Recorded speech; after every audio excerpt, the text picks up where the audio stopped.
¿Qué somos realmente los humanos? El concepto que tenemos de nosotros mismos y nuestra relación con el medio que nos rodea responde a una sensación que percibimos del entorno. La pregunta surge: ¿fuimos creados de manera causal? ¿Somos la excepción a las reglas del universo? ¿O es el hecho de nuestra existencia fue determinada desde el principio mismo del tiempo? Demostraremos que somos parte activa de un sistema causal y lo que percibimos como realidad es el resultado de un entrecruce de distintas cadenas de eventos.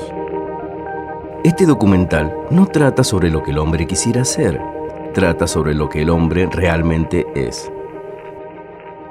Todo surgió hace miles de millones de años, en un evento singular en donde comenzó a existir el espacio y el tiempo llamado Big Bang. En los primeros nanosegundos del universo, se sucedieron eventos que desencadenaron unidireccionalmente una serie de acontecimientos que ya nunca se detendrían. La causalidad es el pilar de la física conocida y es la base de todo lo que conocemos. Inclusive, nuestra existencia es parte de este mecanismo. Si bien el mecanismo es muy simple, a toda acción le corresponde una reacción tipo efecto billar.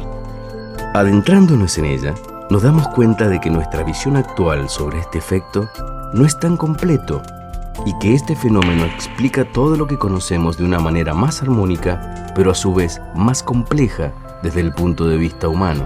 Esto es debido al paradigma que llevamos fuertemente arraigado de cómo funciona el mundo desde nuestra perspectiva, y tras muchos años de asimilar lo que vemos, sentimos y creemos. Intentamos buscar y entender el final de la carrera física, el entendimiento de todo el cosmos y sus leyes, construyendo complejos dispositivos que buscan extrañas partículas como el bosón de Higgs, la partícula de Dios.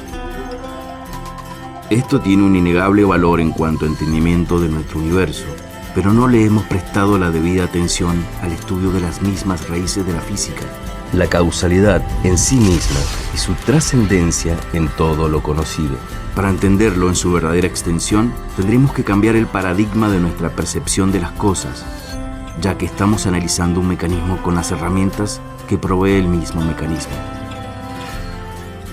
Lo más difícil de percibir es que nuestro análisis en sí mismo, incluyendo este mismo documental, pertenece a este mecanismo que es parte del sistema causal. Vamos a demostrar, utilizando métodos de lógica pura, lo que somos realmente los humanos y cuál es nuestro lugar y función en el universo. Vamos a plantear un nuevo punto de vista a nuestro concepto de libre albedrío, la vida y el fenómeno de la conciencia. Para ello, evitaremos el uso de complejas matemáticas imposibles de aplicar en esta escala. Para disipar dudas y mantener una transparencia lógica y aceptable, desarrollaremos nuestra teoría de una manera no realizada anteriormente, empleando la ley universal e indiscutible de la física, la causalidad. Desde nuestra concepción, estamos formados por elementos que han sido parte de cosas como árboles, piedras, minerales. Todos ellos se rigen individualmente por las mismas leyes físicas y lo acertado sería afirmar que somos parte del sistema total y no entes paralelos a él. Esto lleva a la difícil tarea de intentar salir del paradigma humano y su relación con el mundo. Debemos convertirnos en un observador externo y no limitarse a ver a las personas como un cuerpo conciencia. Tenemos que ser capaces de ver todo el universo, incluidos los seres vivos, como una cascada de infinidad de partículas relacionándose mediante causa y efecto. El universo, incluidos nosotros mismos, es similar a un gran juego de billar causal. Observamos un niño conduciendo una bicicleta. Aunque nuestros ojos no lo detecten, en lo que parecen espacios vacíos están presentes gases como oxígeno y dióxido de carbono, como así también rayos cósmicos y rayos ultravioleta. Veríamos que el niño es en realidad una gran cantidad de átomos que se agrupan formando infinidad de asociaciones como compuestos, células, músculos, hasta formar, por ejemplo, la mano del niño que toma el manubrio de la bicicleta. Este, al igual que la mano, está formado por grandes asociaciones de átomos, como también lo está el suelo donde ambos están apoyados.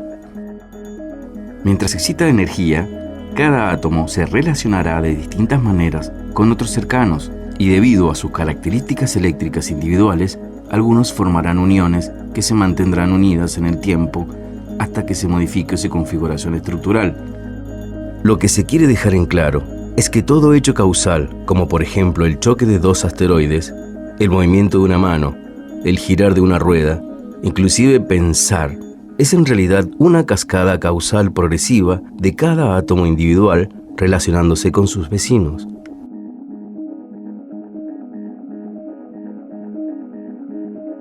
Los trabajos de Alexander Friedman del año 1922 y de Georges Leclerc de 1927 utilizaron la teoría de la relatividad para demostrar que el universo estaba en movimiento constante.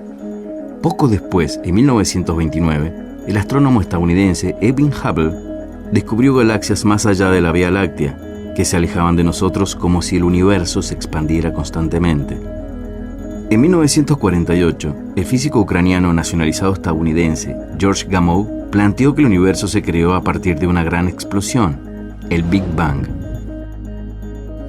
Recientemente, ingenios espaciales puestos en órbita han conseguido oír los vestigios de esta explosión.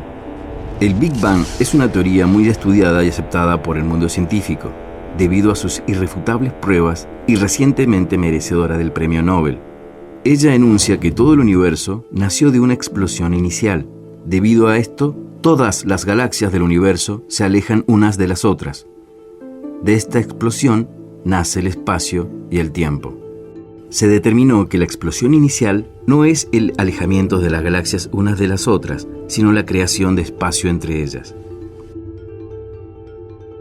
La radiación de fondo son los vestigios de la radiación emitida por la explosión inicial, identificada como tal debido a que es radiación electromagnética.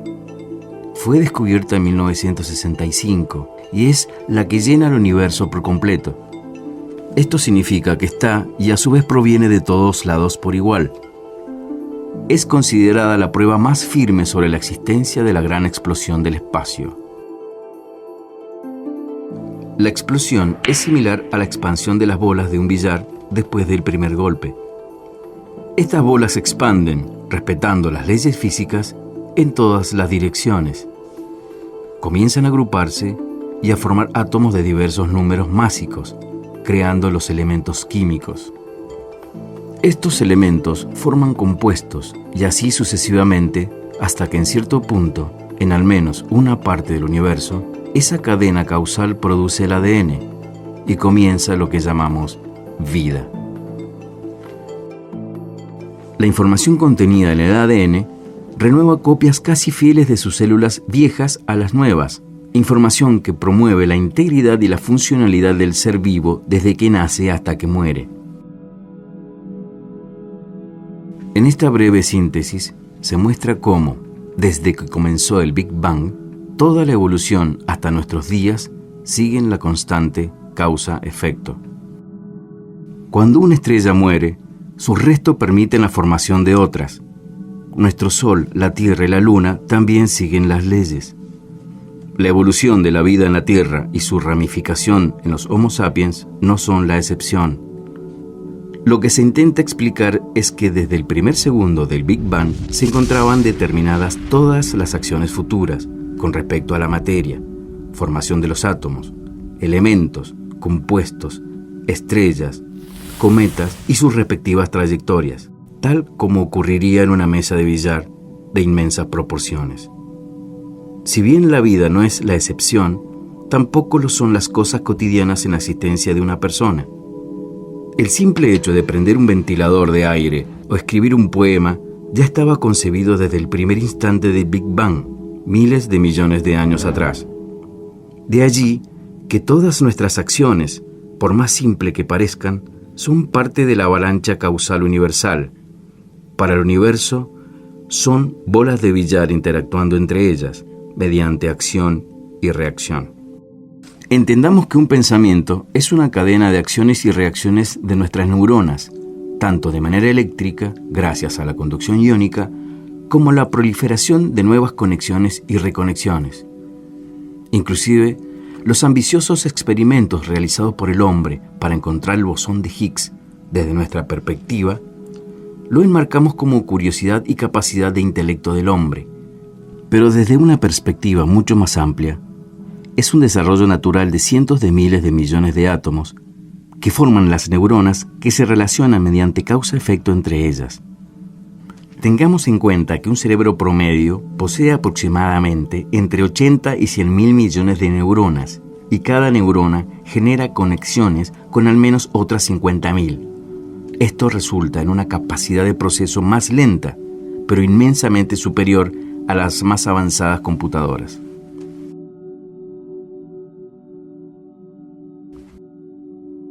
Para facilitar la comprensión de esta teoría, se crearon los marcos causales.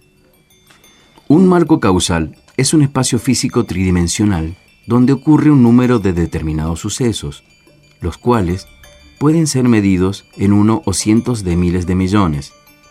Para simplificar su descripción, vamos a tomar como ejemplo un niño pateando un balón. La razón para ejemplificar con personas y no con objetos es porque los científicos, como así también las personas en general, aceptan que todo lo que sucede depende de una cadena de hechos. Pero el hombre, con su capacidad de análisis, sus descubrimientos y manipulación del entorno, considera que no puede ser parte del medio al que cree que está estudiando, analizando y transformando. Por eso separa lo natural de lo artificial. El hombre considera que lo realizado por él es artificial, cuando en realidad, para el sistema total, lo artificial es lo mismo que lo natural, porque todos provienen de la gran explosión, de ese mismo primer golpe del billar universal. Aquí observamos un niño pateando un balón. Este posee un libre albedrío total sobre su acción. En su cerebro se procesa la memoria reconociendo el balón como tal y la forma más adecuada para golpearlo también. Elige la pierna derecha para hacerlo como la más efectiva para dirigirlo a un lugar específico. También se procesan datos como el estado del cuerpo y se compensan las deficiencias de los ojos. El marco causal 2 es más avanzado que el marco causal 1. Aquí se agregan otros sucesos. Estos eventos pertenecen a una cadena que le antecede en acciones. Se observa al hijo pidiéndole al padre que le enseñe a golpear la pelota. Allí se pierde parte de la ciencia del libre albedrío, debido a que su futura acción se ve influenciada como consecuencia de la vinculación afectiva que existe con su padre. Los marcos causales superiores sucesivos, como el marco causal 4 o el 5, nos llevarán a momentos como la evolución de la cultura e inclusive millones de años atrás en la formación de la evolución del ADN. Lo que intentamos explicar con estos simples ejemplos es que el libre albedrío que creemos que nos caracteriza como humanos se va diluyendo en los marcos causales superiores hasta convertirse en cero. Todas las acciones, funciones y pensamientos se resumen a miles de millones de átomos que se relacionan entre sí a través de fuerzas mediadas por las leyes físicas. Lo importante de lograr demostrar de que no poseemos libre albedrío es esencial para explicar el concepto de que no somos ajenos al sistema, sino que somos parte de él. En un marco causal inferior, nosotros poseemos libre albedrío y somos responsables de nuestros actos, pero en los progresivos marcos causales superiores, ese libre albedrío se va perdiendo, así como la responsabilidad propia de nuestros actos, los que en realidad proceden de una cadena de hechos causales, proveniente del mismo principio del tiempo, del Big Bang. La falta de visión integral y la creencia de que el hombre es, en mayor o menor grado, ajeno al sistema, se ven reflejados inclusive en los principios lógicos de la creación de importantes teorías. Tal vez la más importante sea la mecánica cuántica, cuyo padre es Werner Heisenberg. Heisenberg enunció el famoso principio de incertidumbre. Sucintamente, afirma que no se pueden determinar en términos de la física cuántica, simultáneamente y con precisión arbitraria, ciertos pares de variables físicas como lo son, por ejemplo, la posición, el momento lineal y la cantidad de movimiento de un objeto dado. O sea, cuanta mayor certeza se busca en determinar la posición de una partícula, menos se conocerá su cantidad de movimiento. En otras palabras, cuando se examinan los procedimientos experimentales por medio de los cuales podrían medirse tales variables, en microfísica resulta que la medida siempre acabará perturbando el propio sistema de medición. Pensemos en lo que sería la medida de la posición y velocidad de un electrón. Para realizar la medida, para poder ver de algún modo el electrón, es necesario que un fotón de luz choque con el electrón, con lo cual está modificando su posición y velocidad. Por el mismo hecho de realizar la medida, el experimentador modifica los datos de algún modo, introduciendo un error que es imposible reducir a cero por muy perfectos que sean nuestros instrumentos. Hasta la fecha, la teoría matemática parece ser la más correcta para explicar el micromundo. Sus raíces lógicas son acertadas desde un marco causal menor, como por ejemplo desde un punto de vista como el nuestro cotidiano, experimento y observador. Pero en un marco causal mayor, experimento más observador, esta teoría se encuentra lejos de la realidad, ya que hipotéticamente el hecho de construir una máquina que luego emita un fotón que choque con un electrón pertenece al sistema total. Mientras el científico cree que está realizando un experimento, no advierte que él mismo, así como el fotón, son activamente parte del experimento, tanto desde su realización en el laboratorio como también desde su planificación teórica. Cuando Heisenberg enuncia que existe una variabilidad en el resultado debido a la observación del mismo, no toma en cuenta que observar el experimento es una variable más en el sistema total y no un hecho ajeno al mismo. Podríamos afirmar que esta teoría, como otras tantas vigentes, son prácticas matemáticamente, pero erradas filosóficamente.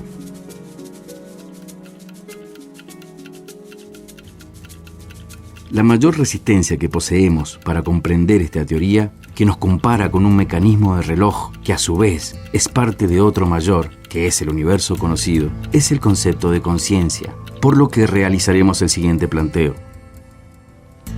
Si cada uno de nosotros es un minúsculo engranaje formado por miles de millones de otros engranajes, que a su vez pertenecen a un sistema total que es el universo, no debería existir el fenómeno conciencia, y menos el libre albedrío, ya que esto rompe con el natural desenvolvimiento de los hechos causales del sistema total, el universo. Nos negamos rotundamente a considerarnos solo una máquina biológica por ello. Vamos a formular un juego de lógica para definir el fenómeno conciencia y su lugar en el sistema. Lo que intentaremos demostrar es que si todos los procesos que nos formaron y nos movilizan son de carácter causal, también nuestra conciencia es propia de los hechos causales. Por defecto, el fenómeno resultante de la variación de los estados activo o no activo de cada neurona trabajando como un conjunto total se manifiesta como el fenómeno conciencia. En resumidas palabras, la conciencia es parte de la avalancha de causa-efecto producido en nuestro cerebro por las millones de neuronas siguiendo las leyes de la física que gobiernan el universo, por lo que la conciencia es el fenómeno abstracto resultante de la dinámica de la variación de los estados neurales, por lo que no participa en las decisiones o supervisa el estado mental de la persona. Vamos a poner un ejemplo. Si existiera una supercomputadora que poseyera el estado de conciencia y nos analizara como seres humanos desde nuestra concepción hasta nuestro deceso, así como el funcionamiento de la totalidad de nuestros órganos trabajando al unísono en relación con las instrucciones dispuestas de nuestro ADN y los estímulos externos como clima u otros humanos, animales, alimentos, radiación cósmica, la conclusión que entregaría es que todas estas acciones son el resultado de una cadena de hechos causales perfectamente comprobables y rastreables en el tiempo. Por lo tanto, esta computadora no podría definir si nosotros, al igual que ella, poseemos conciencia o simplemente somos un muy complejo engranaje de reloj. Nuestra creatividad para desarrollar tecnología como televisores, computadoras, teléfonos y sus usos también pertenecen a la cadena causal universal natural. Mientras que para nosotros son creaciones de la inteligencia, para el sistema total es parte de la cadena causal y no podría ser de otra forma. Este ejemplo también teoriza que nuestras computadoras artificiales, así como insectos, perros, peces, deberían poseer un cierto nivel de conciencia, que varía según su capacidad de procesos lógicos, pero sería imposible de probar, ya que al igual que nosotros, actúan por efectos de la causalidad natural basadas en las leyes físicas. Si nosotros estamos formados por los mismos componentes que una bacteria, un árbol o inclusive una roca, y todas nuestras funciones se rigen por las mismas leyes físicas, nada indica que poseyéramos un universo paralelo donde se aloje la conciencia, la que podríamos definir coloquialmente como un espectador de la película de nosotros mismos y nuestra relación con el medio sin la capacidad de opinar, juzgar o analizar. Si congeláramos nuestro cerebro sin dañarlo, la conciencia desaparece, y si lo reactivamos, ésta reaparece.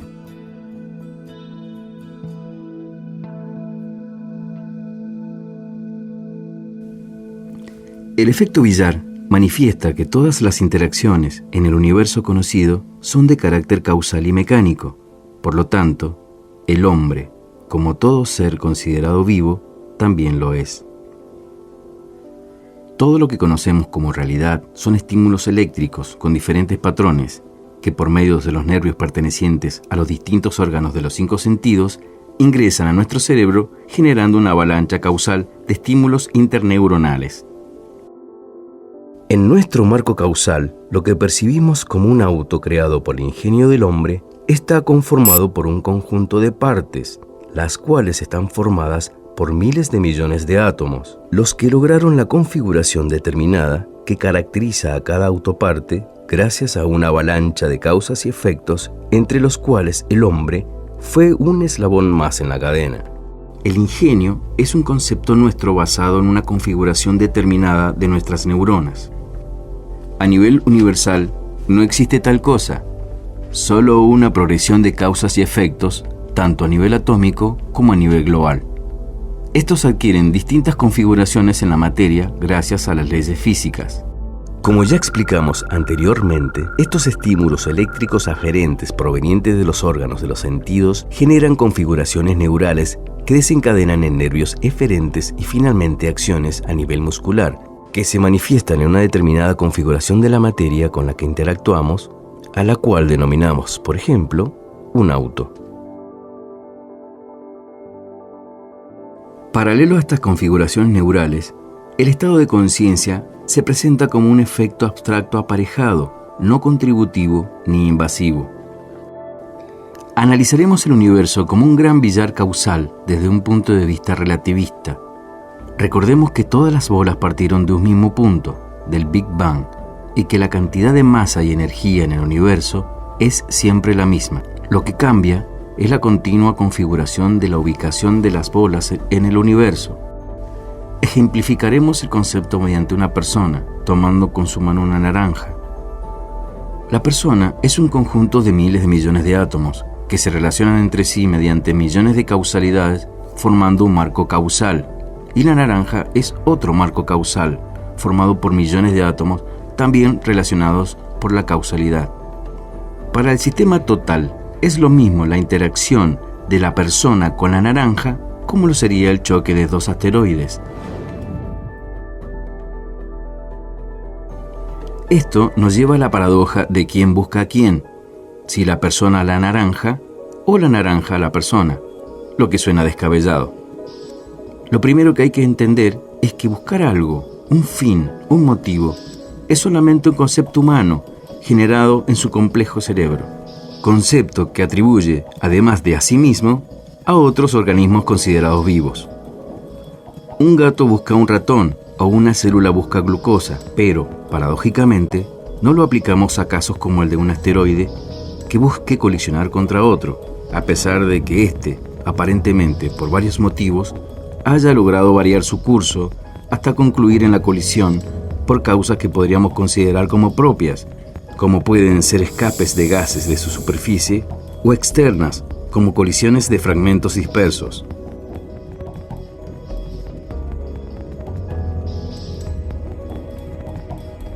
Si analizamos un elemento o compuesto que se enlaza con otro, mediado por cargas eléctricas, como el hidrógeno o el oxígeno, formando el agua, son claramente encuentros causales.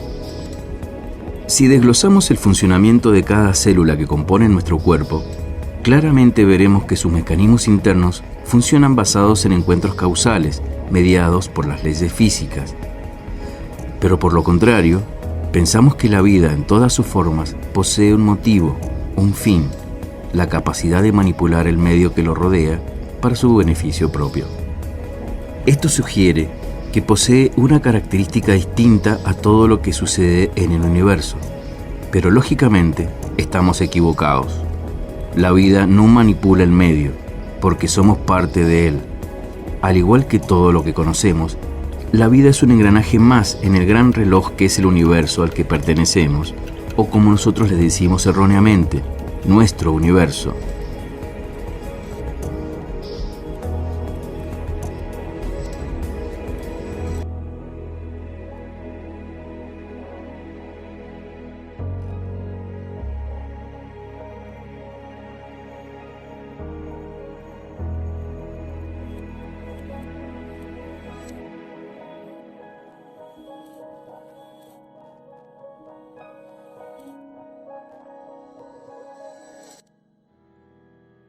Bueno, Javier, noté que abordamos varios temas como el libre albedrío y el no propósito.